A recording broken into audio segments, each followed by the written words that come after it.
చూస్ country delight, live better. ఇప్పుడే country delight యాప్ని download చేసుకోండి.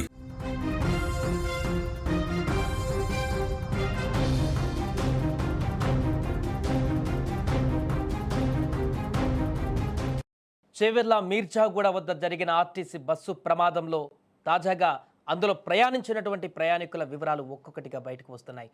తాండూరు పట్టణంలోని గాంధీనగర్పై మరణ శాసనం రాసింది యొక్క ప్రమాదం. ఒకే కుటుంబానికి చెందినటువంటి ముగ్గురు అక్కా చెల్లెళ్ళు తనుష, సాయిప్రియ, నందిని ఈ కంకర లారీ ధాటికి ఈ లోకాన్ని వీడారు. ఎల్లయ్య గౌడ్ గారి ఇల్లు ఈ క్షణం ఆ క్షణం వరకు కూడా నవ్వులు ఆటపాటలతో కలకలడాడింది. నిన్న నైట్ వరకు కూడా ఆ ముగ్గురు అక్కా చెల్లెళ్ళు ఆ ఇంటికి 3 దీపాలు లాంటి వారు. ఉన్నత చదువుల కోసం ఉదయం ఉత్సాహంగా హైదరాబాద్ వైపున వెళ్తున్నటువంటి ఆర్టీసీ బస్ ఎక్కారు. ఆ క్షణమే అది వారి జీవితాల చివరి ప్రయాణం అవుతుందని కూడా ఆ పేదింటి తల్లిదండ్రులు కలలో కూడా ఊహించి ఉన్నారు. నిన్ననే కదా నా తల్లి అన్నం తిని వెళ్తా అన్నది, నా చిట్టి తల్లి నవ్వింది కదా, ఈరోజు ఈ లోకంలోనే లేకుండా పోయిందా అంటూ వారి తల్లి గుండెలు పగిలేలా రోదిస్తుంటే తాండూరు వీధులలో మిన్నంటిన ఆ శబ్దం విన్న ప్రతి ఒక్కరి కళ్ళల్లో ఇప్పుడు నీరు ఉబికి వస్తుంది. ఆ యొక్క ముగ్గురు పిల్లలు కూడా హైదరాబాద్లో చదువుకుంటున్నారు. కోటి ఉమెన్స్ కాలేజీలో 2 అక్కా చెల్లెలు చదువుకుంటున్నారు. నారాయణగూడలో బీటెక్ చదువుతుంది ఇంకొక అమ్మాయి. ఈ ముగ్గురు కూడా వారి సొంత అక్క అయినటువంటి వారి పెళ్ళి ఉంటే అక్కడికి చేరుకున్నారు తాండూరుకి. పెళ్లి తర్వాత మరలా హైదరాబాద్కు వచ్చిన తర్వాత మరలా నిన్న 2 రోజుల క్రితము మళ్ళీ ఇంటికి రావాలని అక్కడ పేరెంట్స్ అంటే తండ్రి వాళ్ళ అమ్మ పిలిచినట్టుగా చెప్తున్నారు.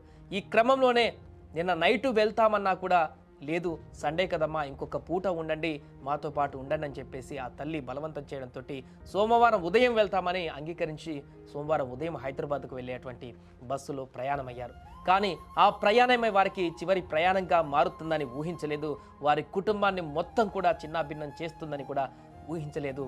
దీనికి సంబంధించి ఆ యొక్క మహిళల తండ్రి మాట్లాడుతున్నటువంటి మాటలు భావోద్వేగానికి గురి చేస్తున్నాయి. ఆయన ఆవేదనతో మాట్లాడుతున్నటువంటి తీరు అక్కడ ఉన్నటువంటి వారందరినీ కూడా కళ్ళు చెమ్మగిల్లేలా చేస్తున్నాయి. ఒకసారి ఆయన ఏం మాట్లాడారో చూద్దాం. బాబు సార్, బాబు 10th క్లాస్ ఇప్పుడు ఎగ్జామ్ రాస్తే హైదరాబాద్ లాస్ట్ అమ్మాయి పెళ్లి అయిపోయి మొన్న ఫస్ట్ అమ్మాయి పెళ్లి అయిపోయింది సార్. మొన్న 17కు పెళ్లి చేసాం. పోయింది, అందరు పోయింది. మళ్ళీ మా ఆమె పిలిపించింది, చదవకుండా పిలిపియకని చెప్పాను సార్. నేను పిలిపాకని చెప్తే పిలిపించి పొద్దుగా 5 గంటల బస్ ఎక్కించాను. ఎగ్జామ్స్ ఉన్నాయి, అందరూ కోటి మంది 2 ఉంటారు. అందులో సీట్ వచ్చింది, ఫ్రీ సీటు. మార్కుల్లో ఫస్ట్ సార్. తాండూరులో ఫస్ట్. ఇంకొక ఆమె బీటెక్ సార్, ఆమె నారాయణ కూడా ఉంటుంది సార్. హాస్టల్లో బీటెక్ లో జిమ్ చేస్తుంది, కంప్యూటర్ ఇచ్చారు. అది ఆ తండ్రి బాధపడుతున్నటువంటి తీరు. ఒకవైపు కోపం, మరొక వైపు బాధ, రెండు తన్నుకొస్తున్నటువంటి దృశ్యాలు. పెళ్ళి అయిపోయింది, మరలా చదువు కోసం వారి జాగలో వాళ్ళు వెళ్ళిపోయారు హైదరాబాద్కి.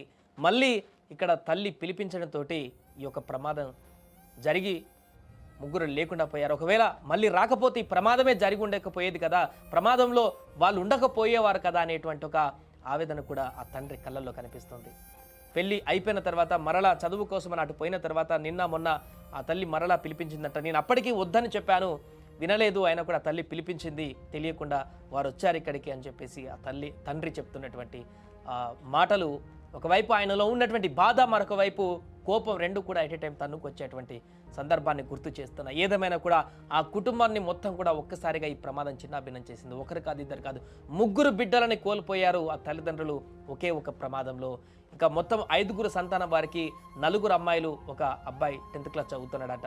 మిగతా 4 మొన్న ఒక పెద్ద అమ్మాయి పెళ్ళయింది. ఆ అమ్మాయి పెళ్లి కోసమే ఈ ముగ్గురు అక్కడికి వచ్చారు. మనకు ఫోటోలో కనిపిస్తున్నటువంటి ఆ ఫోటో కూడా ఆ పెళ్లిలో తీసుకున్నటువంటి ఫోటో. చాలా ఆనందంగా, కోలాహలంగా ఆ పెళ్లిలో పాల్గొని తన అక్క పెళ్లిని పూర్తిగా కంప్లీట్ చేసే వరకు ఉండి ఆ యొక్క పెళ్లిలో పాల్గొని సంభ్రమాశ్చర్యాలు ముగిసిన తర్వాత అక్కడి నుంచి తిరిగి మరలా హైదరాబాద్కు వెళ్ళిన తర్వాత మరలి ఇక్కడ రిటర్న్ వచ్చిన తర్వాత ఏర్పడినటువంటి ప్రమాదంలో అసువులు బాశారు.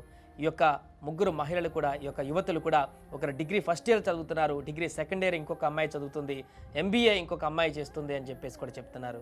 ఏదేమైనా అక్కడ ఒకే కుటుంబంలో ముగ్గురు అమ్మాయిలు కోల్పోవడం అనేది ఇప్పుడు ఆ కుటుంబానే కాదు, ఆ ప్రాంతంలో ఉన్నటువంటి స్థానికులందరూ కూడా తీవ్ర దిగ్భ్రాంతికి గురి చేసింది, తీరని శోకాన్ని మిగిల్చింది ఆ కుటుంబానికి. ఇది ఎవరికి పూర్తిగా వర్ణించలేనటువంటి బాధగా చెప్తున్నారు. ఒకే కుటుంబంలో 3 బిడ్డల్ని కోల్పోవడం అంటే అసలు ఏ తల్లిదండ్రులు కూడా తట్టుకోలేనటువంటి అంశంగా చెప్తున్నారు. ఈ దారుణమైనటువంటి ప్రమాదంలో అన్ని కుటుంబాల కంటే కూడా ఎక్కువ తీవ్ర శోకాన్ని మిగిల్చినటువంటి ఘటన అయితే వీరికి అని చెప్పొచ్చు. 3 చేతికి వచ్చినటువంటి బిడ్డలను కోల్పోవడం పట్ల తల్లిదండ్రులు అక్కడ మార్చిరి వద్ద హాస్పిటల్ వద్ద అయితే తీవ్ర భావోద్వేగానికి గురవుతుంది. ఆ తల్లి అయితే ఆ తల్లితో పాటు వచ్చిన మిగతా బంధువులు కూడా అయ్యో ఇలాంటి పరిస్థితి వచ్చింది, పొద్దున వరకు కూడా బాగున్నారే, అలా అల్లారుముద్దుగా ఉండేటువంటి పిల్లలు ఇప్పుడు చనిపోవడం ఏంటి, మేము అసలు ఊహించలేకపోతున్నాం అంటూ కూడా అక్కడికి వచ్చిన వారందరూ కూడా తమ యొక్క ఆవేదనను వ్యక్తపరుస్తున్నటువంటి సందర్భం అయితే ఉంది. ఏదేమైనా కూడా ఈ యొక్క ప్రమాదం చేవేళ్లలో జరిగినటువంటి ఈ పెను ప్రమాదం ఒక కుటుంబంలోని 3 ఆడపిల్లని బలి తీసుకుంది.